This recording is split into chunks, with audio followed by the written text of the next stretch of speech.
Mesdames, Messieurs, bonsoir et bienvenue à la 634e édition de Putain, c'est quoi ce truc? Encore un bouquin de Mabel Doche à qui je vais pouvoir le fourguer. Émission littéraire pour petits et grands. J'ai le plaisir cette semaine de recevoir Robert Zimmermann pour son roman Le scribe de Herat, paru cette année aux éditions du Tricorne. Bienvenue à vous. Merci. Votre roman est évidemment brûlant d'actualité, puisqu'il se déroule en Perse au XVe siècle. Ce qui apporte un éclairage tout à fait saisissant sur l'accord sur le nucléaire iranien, ainsi que sur un certain nombre de développements en Afghanistan. Mais sérieusement, n'avez-vous pas l'impression, avec votre roman, de faire le jeu des indépendantistes du Nord vaudois? Belle équipe, ceci. Belle équipe, ceci. Cela faisait longtemps que j'en avais pas entendu parler.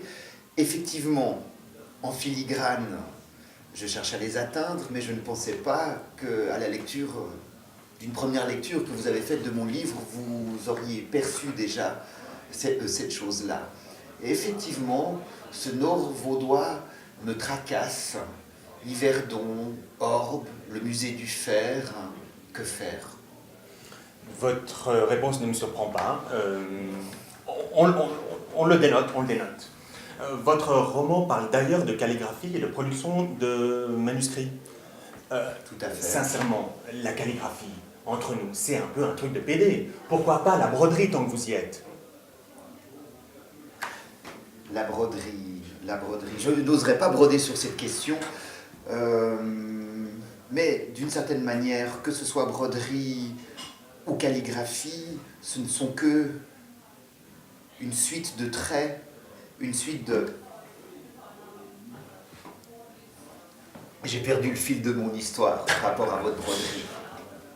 D'ailleurs, page 108, votre personnage principal, Isaac, déclare, je vous cite, tout à l'heure. Pourquoi? C'est un centre, c'est un point central de mon livre, ce tout à l'heure. Et j'ai envie de laisser ce silence pour dire que parfois, ce tout à l'heure, il est avant, ou alors après. Mais d'ailleurs, Isaac, votre personnage principal, Tout à fait. est juif, il mesure 1,63 m. Est-ce réaliste? Est-ce crédible? Plus on va loin dans l'histoire, plus les choses semblent éloignées, plus les gens ont l'air petits. C'est possible. Mais sur votre site internet, robertzimmermann-roman.ch, on trouve reproduit différentes illustrations qui viennent donner une nouvelle perspective à votre roman. Des reproductions de manuscrits, des miniatures bien sûr, des photographies de lieux que vous évoquez dans votre roman. Vous parlez également de votre second roman, qui se déroule lui à Bagdad, au XIIIe siècle, et qui mêle calligraphie et mathématiques. Vous y parlez également d'une bibliothèque que vous avez constituée sur le sujet de la calligraphie et des manuscrits. Dans les notes biographiques, vous rapportez avoir eu dans les années 60 une relation que vous décrivez comme complexe avec John Baez. On vous découvre également nu dans un corps de femme, dans les bras de votre sauveur, à moins qu'il ne soit votre bourreau. Et pour terminer, on vous découvre transformé après votre séjour à Berlin. Et d'ailleurs, pourquoi Berlin?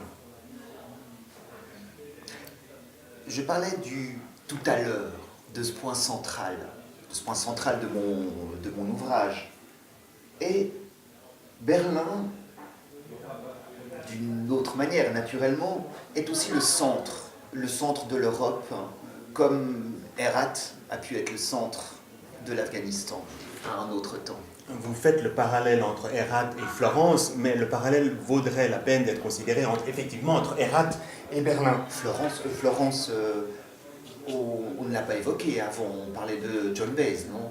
Également, mais John Baez, Florence, que sais-je. Très bien. Quant à votre page Facebook, vous y rapportez un certain nombre d'événements, un certain nombre de manifestations où vous jouez l'incruste, enfin très fort, très fort. Merci Robert Zimmermann, que nous avons reçu aujourd'hui pour son roman Le scribe de Herat, paru cette année aux éditions du Tricorne, distribué en France et en Belgique par l'Harmattan et en Suisse par l'Office du Livre. Mais ça, tout libraire pourra vous le dire. Merci et à la semaine prochaine. Au revoir. Merci. Et merci beaucoup. Merci. rendez-moi mon livre.